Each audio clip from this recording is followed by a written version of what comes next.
Hello, this is Christine with Black Tea News, and today we're going to be talking about the top 10 Trump hoaxes, and I'm doing them in order from how devastating I think they were to Trump. And of course, all these things were not true, especially not how the media presented them to be. Now, there are plenty more than what I'm going to say on this list. So if I left something out or you think the order is perhaps wrong, you guys can leave a comment and add and debate amongst yourselves. But this is a list that I compiled together, and I think it would be worth it for people to talk about, to know, and to share. So that's why I'm taking the time to put this all together for you. But before we jump into it, I want to encourage you guys to go to blacktnews.com, check out different content on my website, different articles, videos, etc. If you like what I do here, please consider leaving a donation at blacktnews.com/donate, because it does cost to stream and run my website, all that stuff, so you guys can support. I do very much appreciate it. So thank you very much. You guys can also check out different merchandise that's available at the store. I got some pro-Trump stuff and stuff about all kinds of different topics. I got this cool "I'm not the victim you're looking for" shirt and so on. So just go ahead and check out what I have available at the store. I also have different books that you guys can check out. Most of them are fiction, but I have 2 nonfiction books as well. So thank you guys for your time, and let's get rocking and rolling. So coming at number 10 is the drink and inject bleach hoax. So Joe Biden is still saying this. This is the guy who doesn't care about science and reason. Remember, during the pandemic, Donald Trump told us to inject ourselves with bleach. He said there's nothing to worry about if you do that. And telling Americans, just inject a little bleach. Remember that? The way he's acting, I think he injected a hell of a lot of bleach in himself. The pandemic was so badly handled. Many people were dying. All he said was, "It's not that serious. Just inject a little bleach into your arm. You'll be all right." And even CNN fact-checked him. He said Trump told Americans to inject bleach amid COVID. We know Trump made foolish comments about scientists studying disinfectant injection, but didn't frame it as advice to people. I think why this one is damaging is obviously COVID was a very stressful, important, and dangerous time for a lot of people. And to just make it seem like Trump was just so dangerous and inept that he would tell people to inject themselves with bleach is obviously not a good look for the free world and for the country, for their president to be such a moron, a dangerous moron, giving such awful, terrible advice. But Trump in no way told people to inject themselves with bleach or Lysol, even though I guess there may be some people, according to an article, that some folks started asking about that and calling that about that. A lot of people were slow. That's not necessarily Trump's fault. So what really happened is that Donald Trump was talking to his advisors, or there was a press conference, and they were talking about different tests they were doing with how you could destroy the coronavirus in different droplets of saliva. And so they found out that it doesn't do well. It does well like indoors and in dry climate and stuff, but when you go outside, that it doesn't live as long. You get outside and it cuts down to 1.5 minutes. Very significant difference when it gets hit with UV rays. Mr. President, while there are many unknown links in the COVID-19 transmission chain, we believe these trends can support practical decision-making to lower the risks associated with the virus. If I could have my next slide, and while that comes up, you'll see a number of some practical applications. For example, increasing the temperature and humidity of potentially contaminated indoor spaces appears to reduce the stability of the virus. And extra care may be warranted for dry environments that do not have exposure to solar light. We're also testing disinfectants, readily available. We've tested bleach. We've tested isopropyl alcohol on the virus, specifically in saliva or in respiratory fluids. And I can tell you that bleach will kill the virus in 5 minutes. Isopropyl alcohol will kill the virus in 30 seconds, and that's with no manipulation, no rubbing, just spraying it on and leaving it go. You rub it and it goes away even faster. Thank you very much. So I'm going to ask Bill a question that probably some of you are thinking of if you're totally into that world, which I find to be very interesting. So supposing we hit the body with a tremendous, whether it's ultraviolet or just very powerful light, and I think you said that hasn't been checked, but you're going to test it. And then I said, supposing you brought the light inside the body, which you can do either through the skin or in some other way. And I think you said you're going to test that too. Sounds interesting. Get the right folks who could. Right, and then I see the disinfectant where it knocks it out in a minute, 1 minute. And is there a way we can do something like that by injection inside or almost a cleaning? Because you see it gets on the lungs and it does a tremendous number of the lungs. So it'd be interesting to check that. So that you're going to have to use medical doctors with. But it sounds interesting to me. So we'll see. But the whole concept of the light, the way it kills it in 1 minute, that's pretty powerful. Steve, please. Be able to contain. And, when you see this, a lot of people have been talking about summer. Maybe this is one of the reasons. I once mentioned that maybe it does go away with heat and light. And people didn't like that statement very much. The fake news didn't like it at all. And I just threw it out as a suggestion. But it seems like that's the case because when it's on a surface that would last for a long time, when that surface is outside, it goes away very quickly. It dies very quickly with the sun. Yeah, go ahead. The president mentioned the idea of cleaners with bleach and isopropyl alcohol. You mentioned there's no scenario that could be injected into a person, is there? No, I'm here to talk about the findings that we had in the study. We don't do that within that lab, our lab. So. Are we simplifying through injection? We're talking about almost a cleaning, sterilization of an area.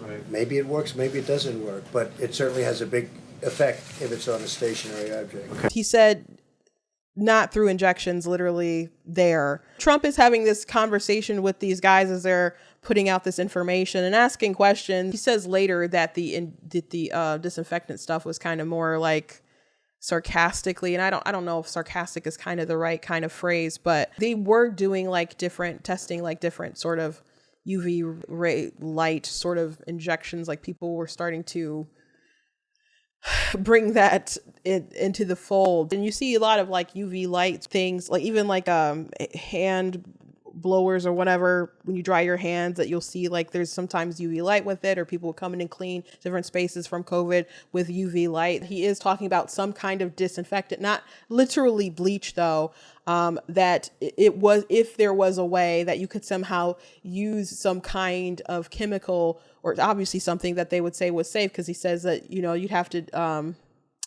do it with medical doctors and stuff, but some kind of, I don't know, medicine that could just clean your body of this virus. So he was just, I think, throwing out thoughts with people who know the science and are throwing out ideas and wanted to contribute or ask questions. And perhaps that should have been done more behind closed doors, because this moment has been blown up to a high degree. But no, he didn't tell people to inject bleach. Anyway, coming at number 9, that Trump gassed a crowd for a photo op.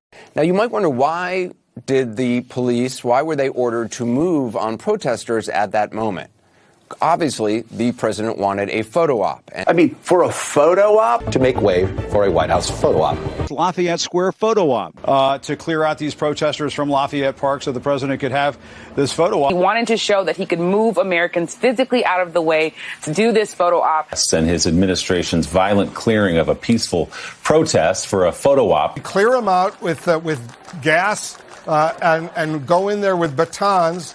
And they do so for the simple reason that the president wants to walk across Pennsylvania Avenue through Lafayette Park to go have a photo op. So during the height of BLM, there was a crowd that was cleared out. And then sometime later, Trump came out with a Bible and did a photo op. And folks were so upset, saying that he did this photo op and cleared out these people in order to do this photo op, and that was just so wrong. What about the civil rights violations, etc., blah, blah, blah. So that actually isn't why it was cleared out, and that decision was made before they knew that Trump was going to go and do a photo op at a church that, by the way, these folks tried to burn down. This is an article coming from NBC News. Since June 1st last year, it had been accepted as an article of faith that then President Donald Trump ordered a group of peaceful Black Lives Matter protesters to be cleared from Lafayette Square across from the White House using tear gas and rubber bullets so he could cross the street for a photo op at a nearby church. Then California Senator Kamala Harris, now the vice president, said the next day that she watched as President Trump having gassed peaceful protesters just so he could do this photo op. Then he went on to tear gas priests who were helping protesters in Lafayette Park. House Speaker Nancy Pelosi asked, "What is this? A banana republic?" George Stephanopoulos, a former spokesperson for President Bill Clinton and now with ABC News, asserted that the administration asked police to clear peaceful protesters from the park across the White House so the president could stage a photo op. So that was the big narrative.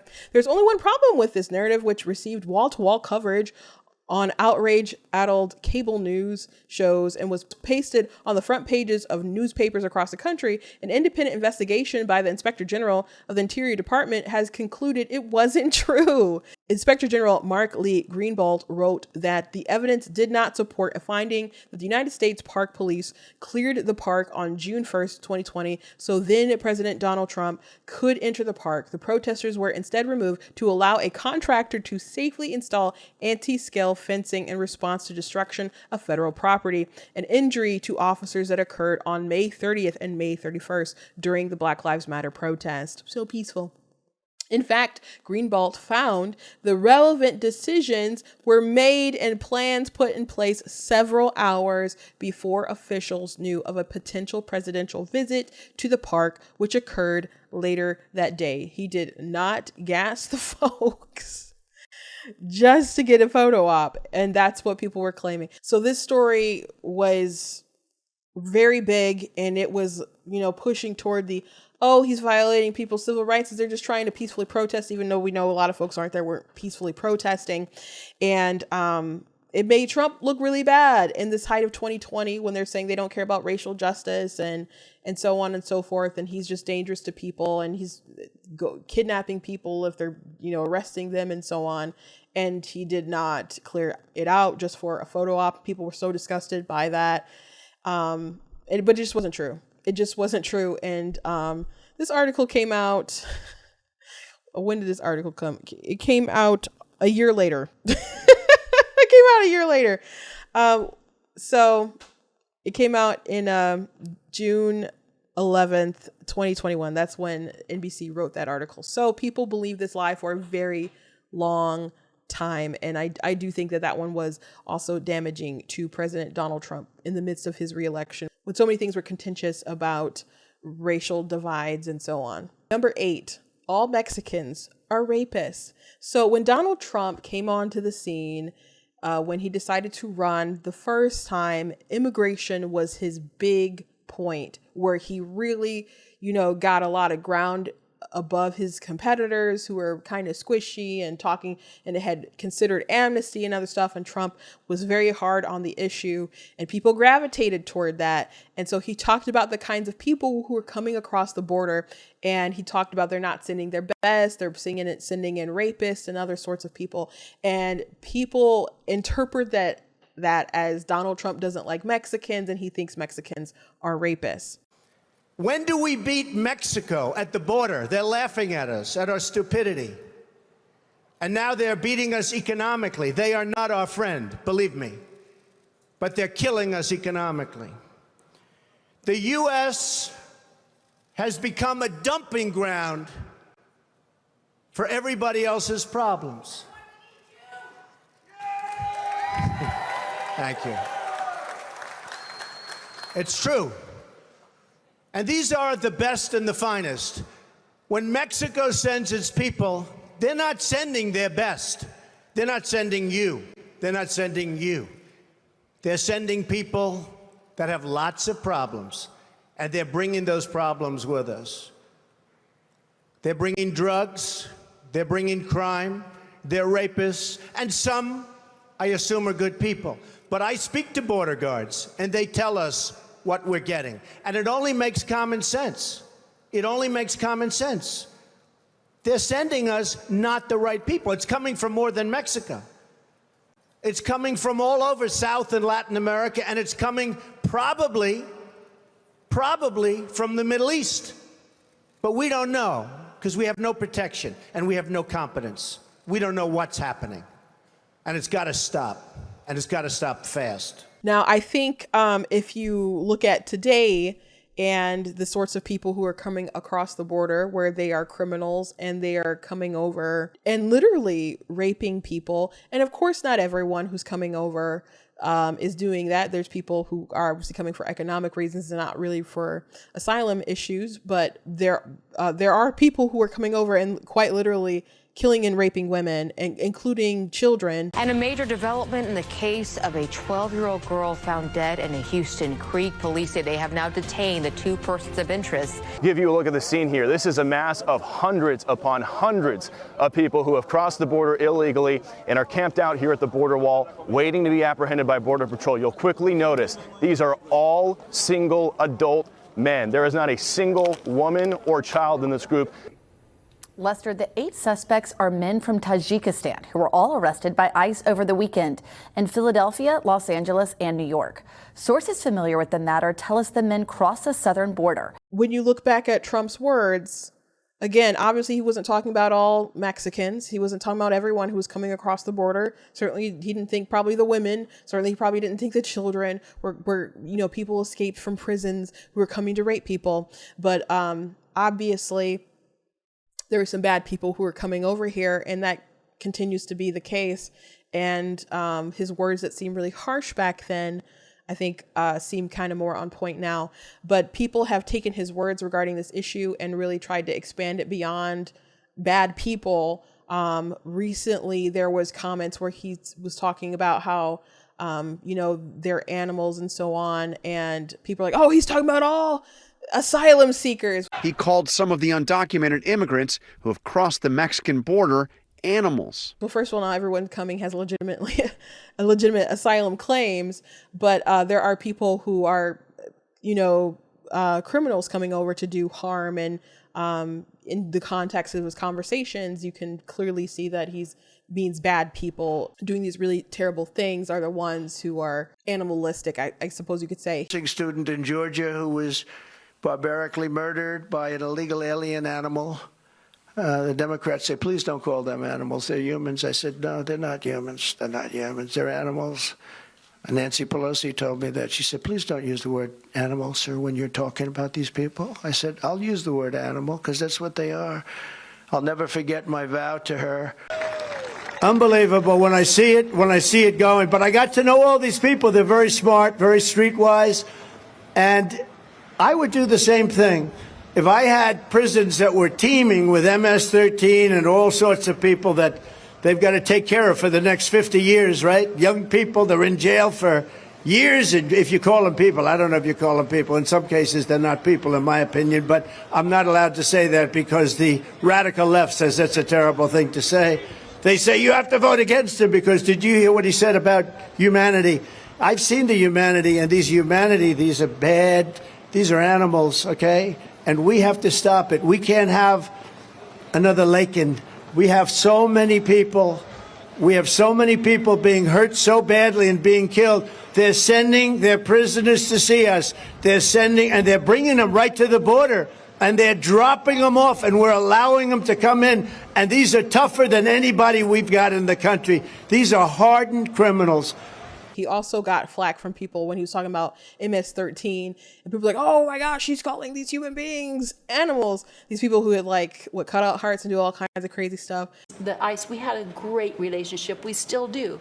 But now ICE is the only law enforcement agency that cannot use our databases to find the bad guys.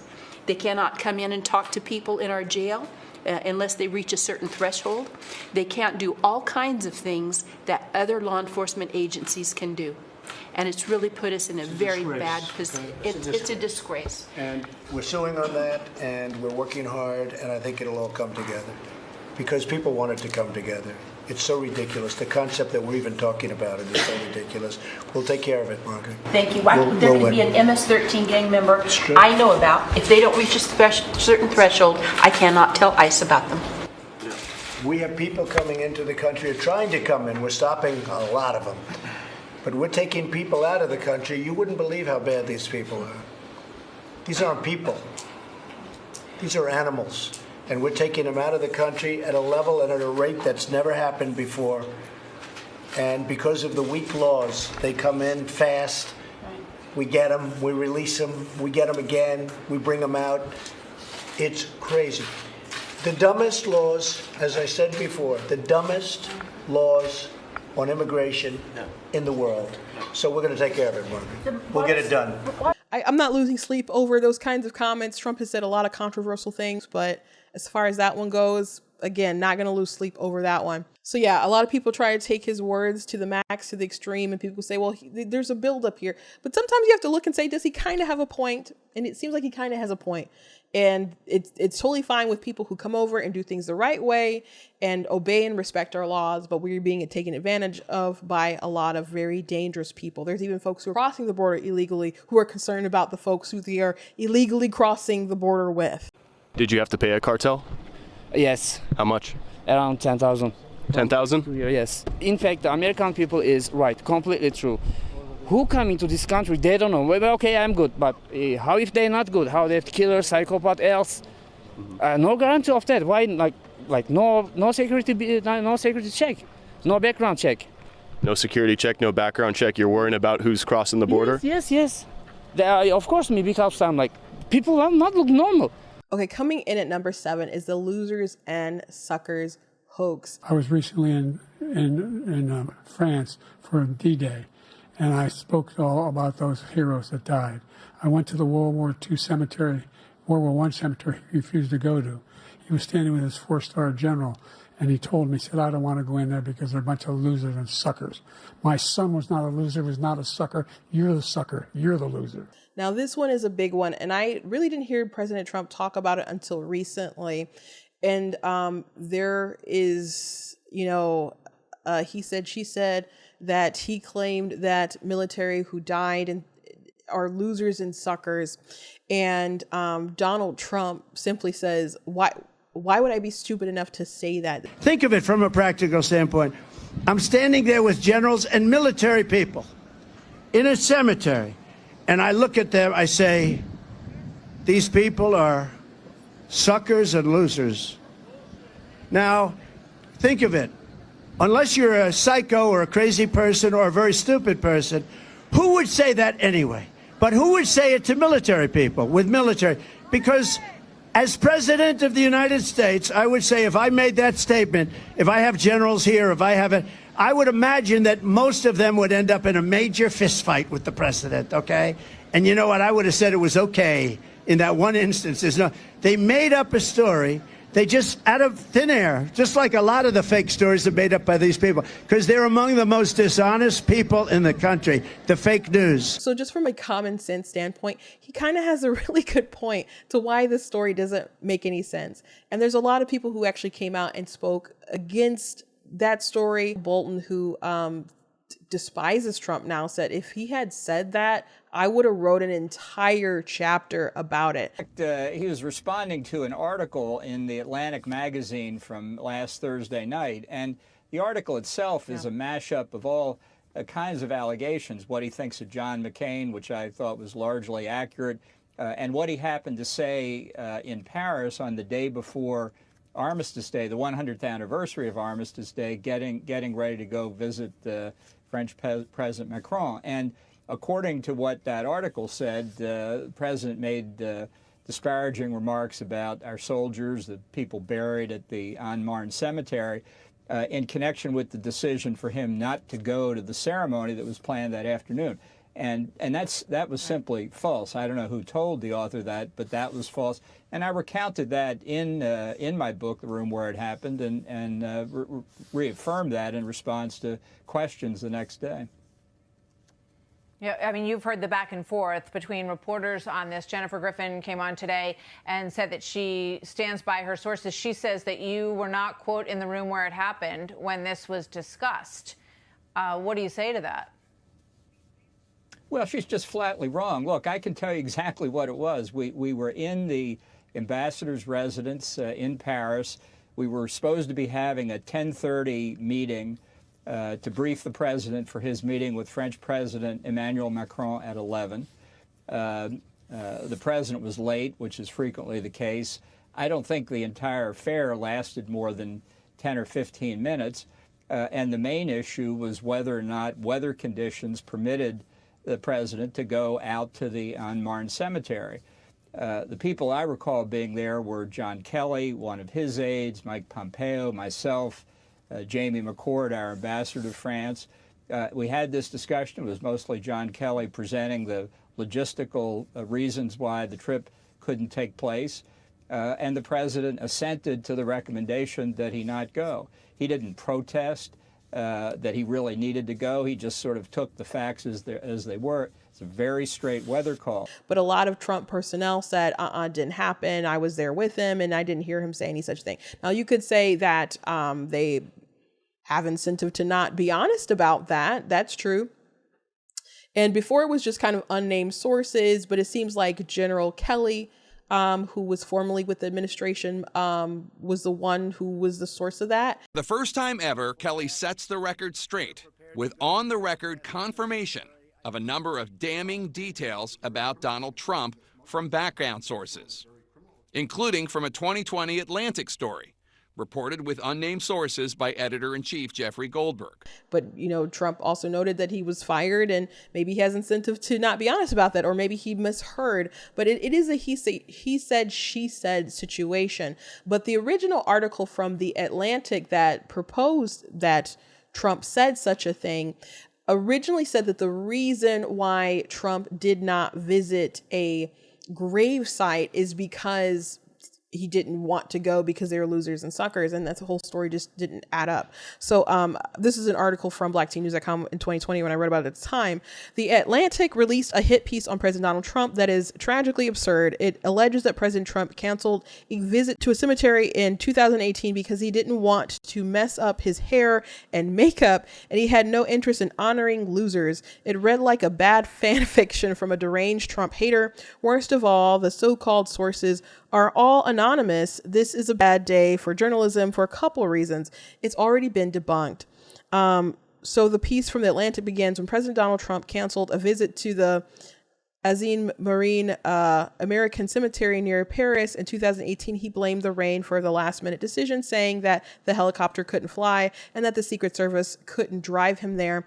Neither claims are true, and that is verifiably false. The internal documents from the Navy show that, yes, the trip was canceled due to the rain and the helicopters couldn't fly him, and the Secret Service thought it would be too difficult to secure the president in case of a crisis.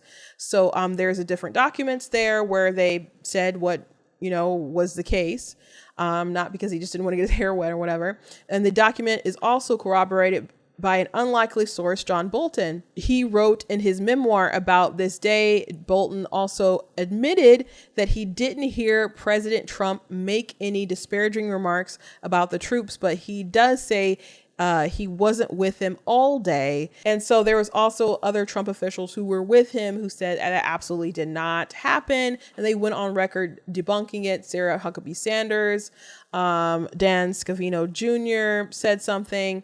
And as soon as this story came out, immediately there were hit pieces that came on air. I thought the timing was suspect because I did work for the Michigan Republican Party, and it would take time to have that stuff created, obviously. And then it's time for that stuff to be approved. And then you have to buy the ads, and it just quick stuff on social media, quick stuff on TV about it. It seemed like a pretty coordinated hit piece to get at Trump.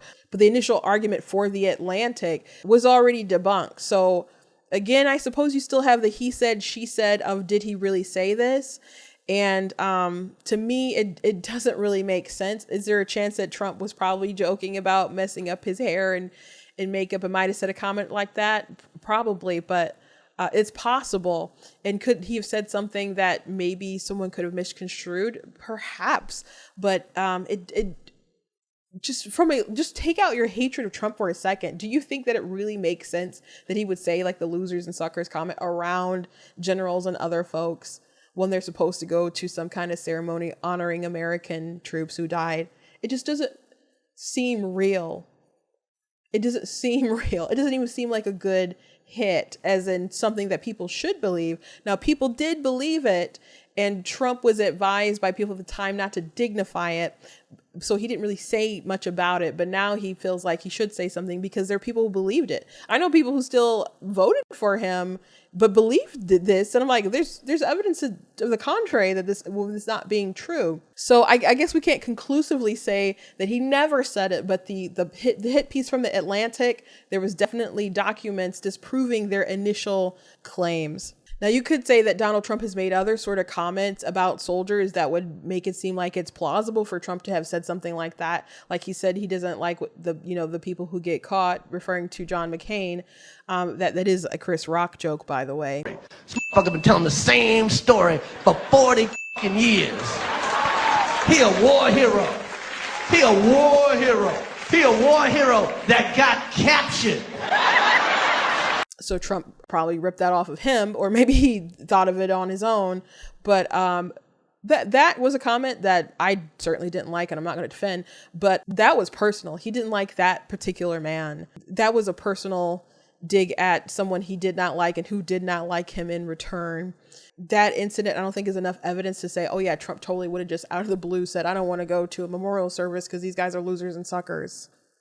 So you can take that information however you want to take it, I guess. But again, the initial claim from the Atlantic about how they pieced together this story didn't really make sense. So you guys can go to blacktnews.com and read that original article. So you can believe the one person with the axe grind, or you can believe the documents and the accounts of everyone else who's around Trump, including folks who do not like him. Next, coming in at number 6, COVID is a hoax.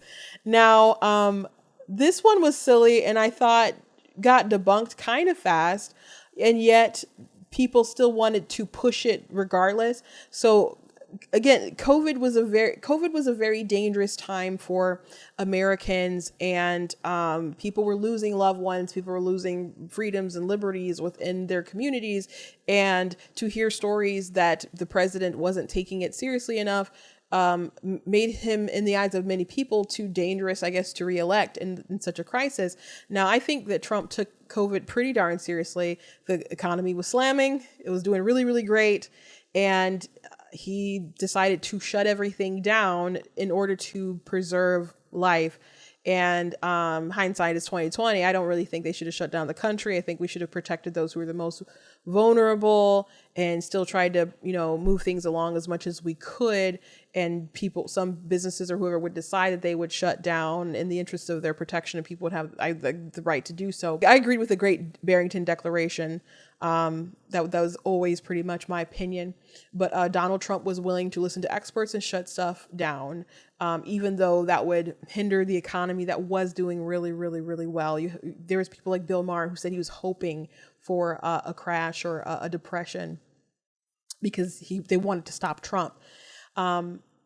So he also, decided to, get on it with people making masks, with building the ships to try to, help people to make sure there's medical care and stuff. They had the task force. A lot of governors even adversarial governors were like, I know the media wants us to trash him, but he's actually doing a pretty decent job. So I think that he took COVID pretty seriously. So people tried to start saying that Donald Trump wasn't taking it seriously, and he said that this was going to be like the new kind of hoax that they wanted to use. And it was very clear in the context that he didn't think coronavirus was a hoax, like it wasn't true, wasn't happening. You don't shut down a country for something you don't think isn't happening. Now the Democrats are politicizing the coronavirus. You know that, right? Coronavirus.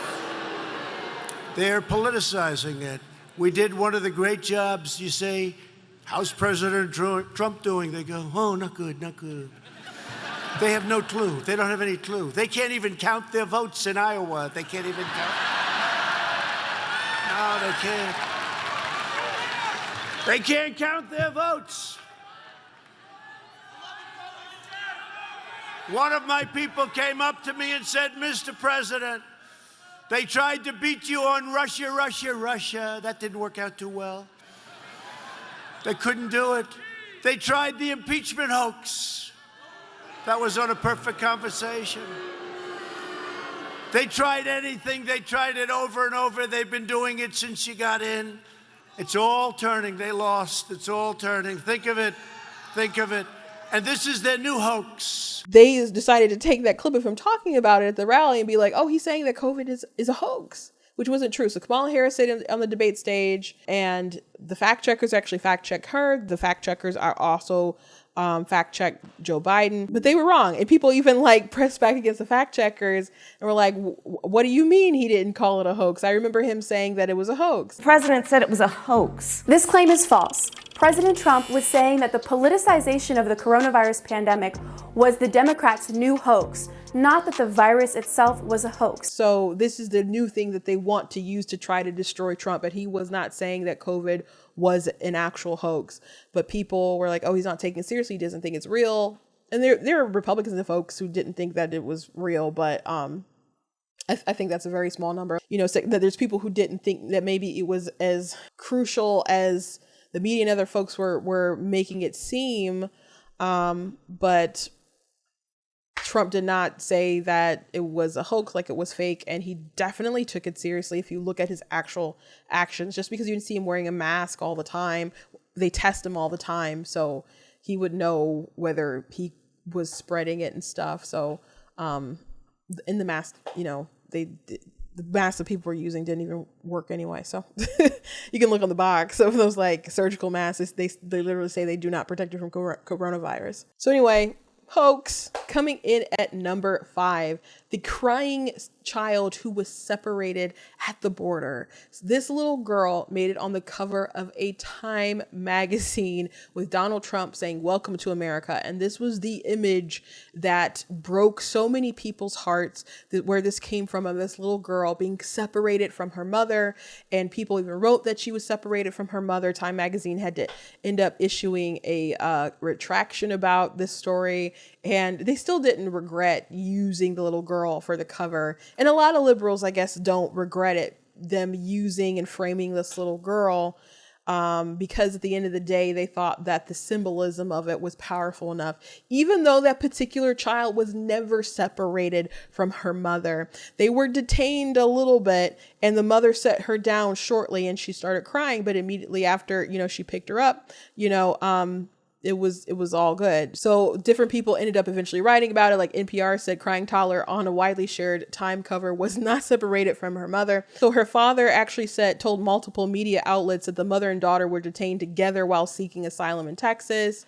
And the Border Patrol agent Carlos Ruiz backed this account in an interview with CBS News. He said that when he entered the 32-year-old Sandra Maria Sanchez after her illegal crossing, he detained her for proper search, but asked her to set her daughter down before doing so. So the kid immediately started crying, and she set her down. Ruiz told the network, "I personally went up to the mother and asked her, 'Are you doing okay? Is the kid okay?' And she said, 'Yes, she's tired and thirsty. It's 11 o'clock at night.' They're using it to symbolize a policy."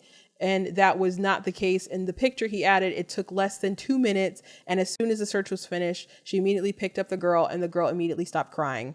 But this little girl was never separated from her mother. And people say it doesn't matter if this was the symbolism. This is what they were doing, separating mothers from their children, etc. I know this issue tugged at a lot of people's heartstrings. This was seriously damaging to the Trump administration, having to go on TV and explain this every day and deal with stuff at the border. And now the border is a hot mess. But people would come in not with their children. Coyotes would bring them up. And this was even brought up at the final debate between Trump and Biden in 2020. And so many people, an alarming amount of people, thought when Donald Trump said coyote, he meant like Wile E. Coyote, like an animal, and not like a trafficker. So very, very interesting. It's fine if you don't know what a coyote is, but if this was like a sole reason why you didn't want to vote for Donald Trump, and you're not informed enough about the issue to know that coyotes will bring up children, and they're coming up with people who aren't even related to them, and awful things are happening to these people while they're coming up through these caravans, and these children need to be protected, and some of them definitely were not protected on their way up, then you need to actually do some more research and not allow your feelings to totally take over and drive you to making wrong decisions about our country. They would do tests, like DNA tests there at the border, and separate these people who were with these kids if they were not some kind of relative. But in general, when people do commit crimes and they are detained, they do separate the children from the parents, because you do not want to put the children in prison with the parents. If an American citizen commits some kind of crime, they are separated from their children. You don't put the children in jail with the parent. When there's some kind of situation where the parents aren't good for the children, or there's some kind of dangerous environment, they will remove the children and put them in foster care until that situation is resolved, or maybe they will put them up for adoption altogether, and the parents will lose their parental rights. But they do really try to reunify. So this idea that it is just so super unethical when people commit crime that we separate them from their children, that's not how we apply the law in these situations to everyday Americans when they break the law. So I understand looking at those images. I think it's wild what these parents are putting their children through when they make this dangerous journey, and they pay these drug cartel members, and they come up through these caravans with all of these dangerous criminals, some of them being terrorists or related to terrorist organizations, or rapists and thieves and all kinds of different stuff. I don't think I don't care how desperate you are. That's a really dangerous situation to put your children through.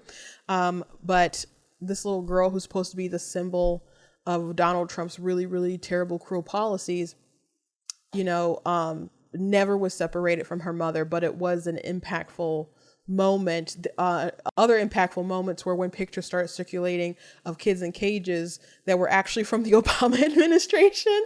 Trump would often say, like, who built those cages? So there was a lot of misinformation that went around during this time. And, Trump, I think, was vindicated on a lot of things regarding the border, because we are now seeing it be such a major issue today. Number 4, this one was a big one, especially his first time running for president, that Donald Trump mocked a reporter's disability. The poor guy, you gotta see this guy. Oh, I don't know what I said. I don't remember. Now, if you recall the ads on TV, it kind of seemed like sometimes they would slow him up and they would make it seem like he was mocking someone with, I don't know, Tourette's or having a seizure or someone with Down syndrome. When the truth is, his beef was with a guy who is a Pulitzer Prize award-winning journalist who has, an arm that's, withered. And so Donald Trump, he made a claim that there were thousands of people celebrating after 9/11. And so people were like, that's not true. That's not true. So Donald Trump found an article that was written by this journalist saying that people were celebrating, after 9/11. Now, did he say that there were thousands of people? No, but he did say, this was written in the article from the Washington Post, in Jersey City, within hours of 2 jetliners plowing into the World Trade Center, law enforcement authorities detained and questioned a number of people who were allegedly seen celebrating the attacks and holding tailgate-style parties on rooftops while they watched the devastation on the other side of the river. And people were saying that he said Muslims were out celebrating. His original comments actually didn't say Muslims, unless he said it some other time, but his initial comments didn't actually say thousands of Muslims. They're just people celebrating, according to his comments. And so this journalist, Sergei Kolovetsky, he said that he didn't remember writing, that didn't sound right with him writing that there were thousands of people celebrating. And he didn't say that there were thousands of people celebrating. But he said he couldn't remember or whatever. So Donald Trump talked about it and he said, oh, I can't remember. And he does this gesture. A couple of good paragraphs. And talking about northern New Jersey draws the prober's eye. Written by a nice reporter. Now the poor guy, you gotta see this guy. Oh, I don't know what I said. I don't remember. He's going like, I don't remember. I thought, oh, maybe that's what I said. This is 14 years ago. They didn't do a retraction. 14 years ago, they did no retraction. Now, I don't know why arms kind of flailing about like this would indicate someone who has like a paralyzed arm. But that's just a kind of gesture that Trump does when he's mocking different people. And you can find montages of him mocking other people, including generals, of just his arms kind of flailing about. And we'll get some of these regulators out of the banks so you can borrow and you can help. Because, you know, the banks now, they can't do anything. They're run by the regulators. In all fairness to the banks, they're run by the regulators. When you see the president of the bank, I mentioned the word regulator, these guys come in, they run the banks. And I watched a general recently on television, and they said to him, what do you think about ISIS? Oh, ISIS is very tough. And I'm saying, first of all, why is a general on television? I don't want my generals on television. I heard Ted's a good debater. I said, he is a good debater, but he can't talk, okay? Bad talker. He's a good debater, bad talker. So he's over here. They asked him about waterboarding. They said, Senator Cruz, what do you think of waterboarding? Oh, I don't want to talk about it. You know, he didn't want to talk about waterboarding because too controversial. And I'm saying to myself, they're chopping off heads. He doesn't want to talk about waterboarding. He did mock someone who had a disability, but he was not mocking someone's disability. It's like if you decided to talk about me and people were going around like, oh, they're attacking black people. Yeah, I'm a black person, but you didn't attack me because I'm black. I just happen to be black. So that's really what it was. This particular manipulation from the media and the campaigns and stuff, Hillary Clinton campaign, was something that actually, I guess, radicalized Brandon Straka of the walkaway movement, because he thought Trump was so awful and terrible, and he mentioned him mocking a disabled reporter, and someone's like, I don't want to really argue with you, but you know that didn't actually happen, right? And he looked it up, and his brain was just fried and rebooted. He just like could not believe that he was manipulated. So that was the turning point for him. But the common thread in all of these different scenes throughout the years was that he was imitating someone who was caught in a lie, or imitating somebody who was groveling because they had done something shady. And I watched it, and Mark, I'm telling you, it was the strangest experience I've ever had in my life. I almost sort of dissociated for a moment because there was this disconnect between my brain and my heart, because my brain was telling me, oh my God, I don't think that he mocked that reporter's disability. My heart was saying, but we hate him, but we hate him, but we hate him. And so I couldn't reconcile within myself what had happened. And so I shut my computer. I watched it 3 times and I couldn't figure it out. So I went to bed, woke up the next day, and I watched it again. And I thought, okay, he didn't mock that reporter's disability, but why did CNN tell me that he did? Because CNN has never lied to me before. So why did they start lying today? You know, I couldn't figure it out. Donald Trump did not mock a reporter's disability, but that's what the ads were. And it was like, oh, he can't be president because he's such a terrible man. Who would happen to do this? So I don't know if I've seen him do a lot of those gestures since that time. But sometimes you got to be careful about who you're mocking, because they will open that door if they can. But that was a really big hurdle that Trump had to climb over. And if Hillary Clinton wasn't as terrible as she is, he might not be the president. That was a really big one that I think significantly hurt him. Fortunately, Hillary Clinton is terrible, was terrible, continues to be terrible, and he did pull out a victory. Number 3, that Trump incited an insurrection on January 6th. Now, January 6th was a riot. John Bolton, again, who does not like Donald Trump, said it wasn't some kind of coup, and which people like to say they tried to overthrow the government.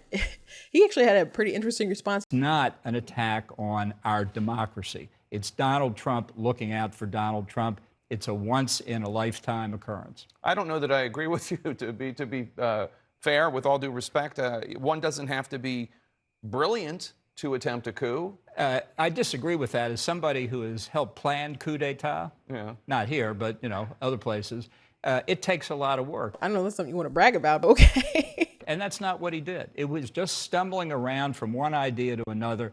Ultimately, he did unleash the rioters at the Capitol. As to that, there's no doubt.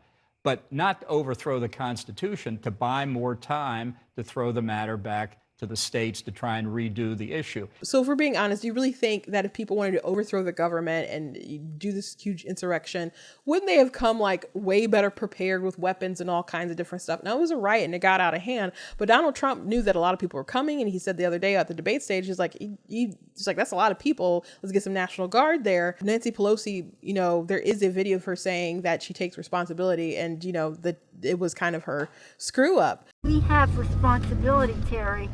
We did not have any accountability for what was going on there, and we should have. This is ridiculous. You're going to ask me in the middle of the thing when they've already breached the inaugural stuff that should we call the Capitol Police? I mean the National Guard? Why weren't the National Guard there to begin with? They thought that they had sufficient resources. That is not a question of how they had. They don't know. They clearly didn't know, and I take responsibility for not having them just prepare for more. Now, personally, I don't think that they should have had a rally there. There's a lot of things I think that they should have done differently about that day. But Donald Trump, though he said comments like, we're going to fight like heck, that's like normal political speech that people say all the time with different issues. And during Trump's second impeachment, his lawyers pointed that out, that other Democrats have used words like that. Well, as I'm sure everyone watching expected, we need to show you some of their own words. I just don't even know why there aren't uprisings all over the country, and maybe there will be. There needs to be unrest in the streets for as long as there's unrest in our lives. You got to be ready to throw a punch. You have to be ready to throw a punch. Donald Trump, I think you need to go back and punch him in the face. That I thought he should have punched him in the face. I feel like punching him. I'd like to take him behind the gym if I were in high school. If we were in high school, I'd take him behind the gym and beat the hell out of him. No, I wish we were in high school. I could take him behind the gym. I will go and take Trump out tonight. Take him out now. Okay. When was the last time an actor assassinated a president? They're still going to have to go out and put a bullet in Donald Trump. Show me where it says that protests are supposed to be polite and peaceful. I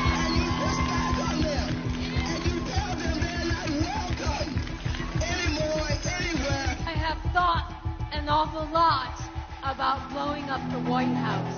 Please, get up in the face of some Congress people. People will do what they do.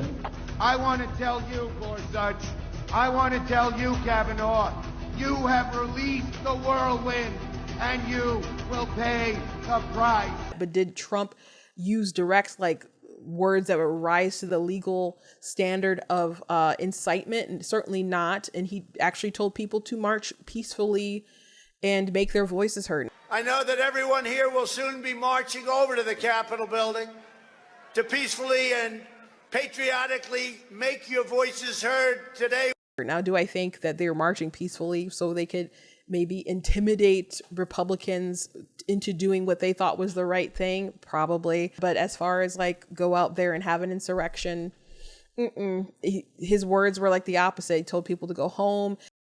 I know you're hurt. We had an election that was stolen from us. It was a landslide election, and everyone knows it, especially the other side. But you have to go home now. We have to have peace. We have to have law and order. We have to respect our great people in law and order. We don't want anybody hurt. It's a very tough period of time. There's never been a time like this where such a thing happened, where they could take it away from all of us, from me, from you, from our country. This was a fraudulent election, but we can't play into the hands of these people. And even when people were so odd about this and just heated and emotionally compromised after January 6th, even when Trump said, I'm not going to the inauguration, Twitter used that to say, oh, this is the evidence why we need to kick him off the platform, because he's signaling to people that it's okay to attack on Inauguration Day because he won't be there. He didn't say that, but that's what they were reading into his different tweets. They wanted to silence him and erase him from that point. I wouldn't have handled things the way that he handled them. If January 6th wouldn't have happened, oh my gosh, how far ahead in the polls would he be? This is something that has really harmed him, and I think other Republicans across the board for these past couple of years. So definitely a devastating thing, but people framing it as this was some kind of insurrection, whether you believe that he lost the election or didn't lose the election, many people who went there or participated in Stop the Steal rallies and so on believed that the election was not legitimate and that they were going there for their novel legal theories to basically correct the situation because they believed that other people were overthrowing or stealing their democracy. In their minds, they certainly weren't overturning an election or trying to overthrow the government. And a riot did break out, which was crazy. And then immediately afterwards, they did the ceremony, and Trump left at the appropriate time when he was supposed to leave, and Joe Biden is the president now, currently screwing up the country. Did not like January 6th at all, but did he incite an insurrection? No, absolutely not. Number 2, this one still persists, even though it's been very much debunked, that Donald Trump called neo-Nazis very fine people. I was surprised recently when different folks started to chime up and say, oh my gosh, I'm just discovering that Donald Trump didn't call neo-Nazis very fine people. And Snopes decided to come out recently and debunk that as well.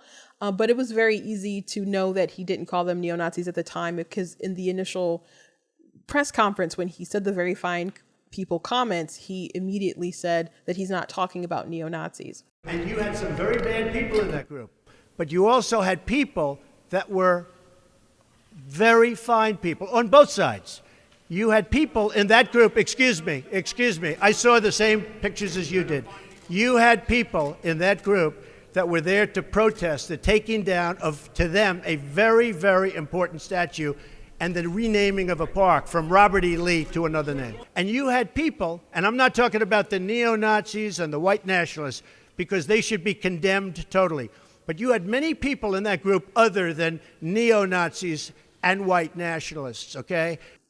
So people ran with this, and Joe Biden certainly ran with this. He claimed that this was the reason why he decided to run for president, and that's simply not true. There's evidence to the contrary, that he was saying he wasn't going to run after Charlottesville had happened, long after Charlottesville had happened. So that became his excuse to why he wanted to run. But he ran on this lie that Donald Trump had called neo-Nazis very fine people. And he's been confronted by reporters about him lying about it. Their veins bulging. He said specifically that he was condemning them. He did not. He said he walked out and he said, let's get this straight. He said there were very fine people in both groups. They're chanting anti-Semitic slogans, carrying flags. So you're aware that Okay. So he knows that it's a lie, but he said it on the debate stage, and he said it recently on the debate stage again, which I was floored that he decided to mention again, with so many people coming out and saying that it wasn't true.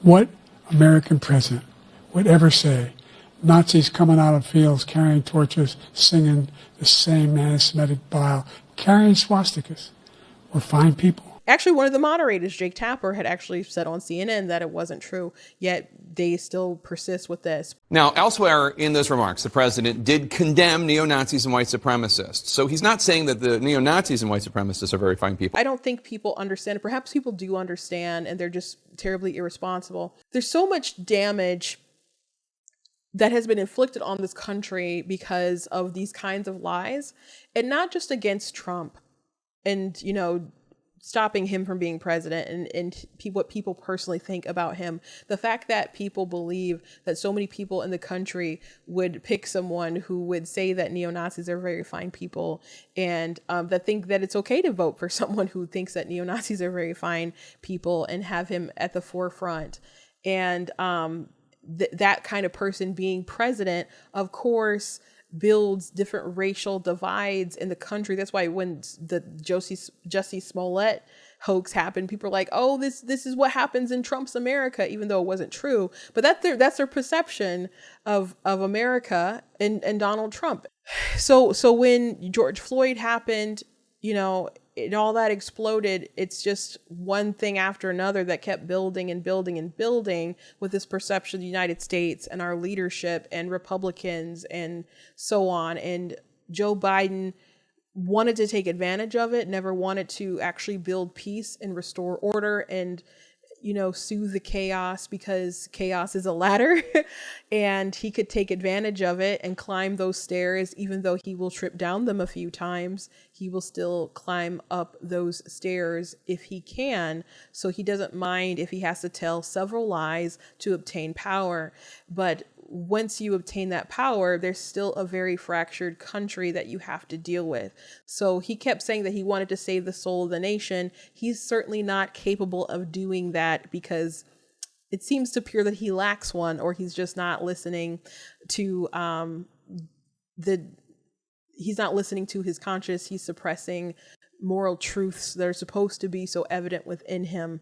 And it's just really sad. But Joe Biden absolutely knows that it's a hoax. It is a hoax. It's always been a hoax. I even saw some people saying, I remember watching this live and I never heard him say that. Was this doctored and edited in some kind of way? No. You just were listening with your feeling. Your feelings were too loud and you couldn't hear the truth. So turn them down and learn to think critically. But this was a huge stain on President Trump. And number one is absolutely the Russia collusion hoax. Russia collusion was absolutely the worst one, I think. That election was influenced by a foreign government and cheerleaded on by the man who is in the White House right now. There's no doubt that the Russians did interfere in the election. He lost the election, and he was put into office because the Russians interfered. Interfering with the 2016 elections. You can run the best campaign. You can even become the nominee. And you can have the election stolen from you. Russia hacked our election. 67% of Democrats believe Russia tampered with vote tallies. Hacking the U.S. election. Russia hacked our election. Russians hacking our election. Hacked our election. Russia hacking our election. Russia did interfere in the election of the President of the United States in 2016. It did a lot of damage, not just to President Trump, but again, I think to our country, for people to believe that the person who was sitting in the Oval Office was installed by the Russians and that he was just some kind of Russian puppet. At what point do you draw the line and not accuse the President of the United States without any evidence of being an agent of Russia? Yeah, he's betrayed our country, and I don't say that lightly. I worked as a prosecutor for 7 years, and But betraying the country, by the way, we want evidence before you say that, but you said an agent of Russia. Yeah, he works on their behalf. But what's crazy about the Russia collusion story is that it was started by the Hillary Clinton camp that was apparently signed off by Hillary Clinton, and Biden and Obama were aware of this, and they were briefed by the former head of the CIA on this before the election even happened. So Hillary Clinton, after the election was over, was going around saying Trump knows that he's illegitimate, and something happened, implying that there was some kind of interference there. I believe he knows he's an illegitimate president. He knows. And people, made it seem like there was interference. So that's why we had to have a recount. And Hillary Clinton participated in the recount. I had to count the darn ballots, which was really annoying because it was supposed to be my vacation. But the Russia collusion persisted. All these intelligence agencies said that this, and then you had Mueller had to do his investigation that was triggered after Comey was fired, which Trump was really frustrated with Comey because Comey knew the truth and just wouldn't come out and kind of say it. So Trump eventually fired him, which triggered the obstruction stuff. And so eventually they're like, oh well, we didn't find anything, but there was never anything there to begin with. But this was a long road that took out a big chunk of the Trump presidency, with media talking about Russia collusion nonstop. Any day they're going to present the evidence. Oh, you had people like Adam Schiff acting like he had seen some incriminating stuff when that wasn't the truth. But you admit all you have right now is a circumstantial case. Actually, no, Chuck. I can tell you that the case is more than that, and I can't go into the particulars, but there is more than circumstantial evidence now. So, again, I think... So you have seen direct evidence of collusion? I don't want to go into specifics, but I will say that there is evidence that is not circumstantial and is very much worthy of investigation. For example, this week on Friday, not knowing anything about it, but Friday is the day that the grand jury indictments come down. And also this Friday is better than next Friday because next Friday is the 15th of March, which is the Ides of March. And I don't think Robert Mueller will want to have that dramatic flair of the Ides of March when he is going to be delivering what I think are going to be his indictments, the final indictments, as well as the report that he gives to the Attorney General. What makes you believe that he has more indictments? Because he hasn't addressed the issues related to criminal conspiracy as well as any individuals. Criminal conspiracy involving the Russian influence? Russians, yes, yeah. I think it was very, in terms of American person, U.S. persons. That's an area you know something about. That investigation was developing while you were still on the job. Well, it was, in terms of looking at what was going on with the Russians and whether or not U.S. persons were actively collaborating, colluding, cooperating, and involved in a conspiracy with them or not. But also if there's going to be any member of the Trump family. Did you see enough at that stage to believe that there would now that would result in indictments once investigated? I thought at the time that there was going to be individuals who were going to have issues with the Department of Justice. And, Trump was vindicated on that. But again, it was a big hoax that was started by Hillary Clinton and her people to distract from her emails. And Biden and Obama both knew it before she even lost the election to Donald Trump. So when you think about these people in levers of power, when you think about the media and all of these hoaxes, particularly the Russia collusion one, you just remember to take everything with a grain of salt. And there's a reason why so many people give Trump so much leeway, because they see that you can think that Trump is a danger to democracy or whatever, but I think what people are willing to do to stop him is a far greater danger, because if they're willing to do all this stuff to stop him, what makes you think they're not willing to do it all to stop someone like a Ron DeSantis if they have to? I could do a hoax list with stuff that people said about Ron DeSantis. We can start with the Don't Say Gay bill, which is really a parental rights and education bill. We can go on from there. That's the list. That's the list of the top 10 hoaxes. I'm sure you guys have some more that you could list. There's certainly more that I could list as well, like the PP tape and so on. But we're going to leave it there. I wanted to do a 10, and I think that's a really solid 10. If you guys think that there are other ones that were more damaging, or they're just ones I didn't mention, you guys can put them in the comments and debunk them in the comments too. And what do you guys think about the list? Anyway, thank you guys. You guys can go to blacktnews.com, check out different content on my website, articles, reviews, etc. Make sure that you guys are subscribing, hitting notification bells and all that stuff, and dropping in your email on the website. If you like this video and appreciate this video, I would ask that you guys support my work. Please support my work, because it does cost to stream and run my website, all that stuff, so you guys can support. God bless you. I appreciate it so very, very, very much. And check out different merch at the store. God bless you guys, and I'll see you next time.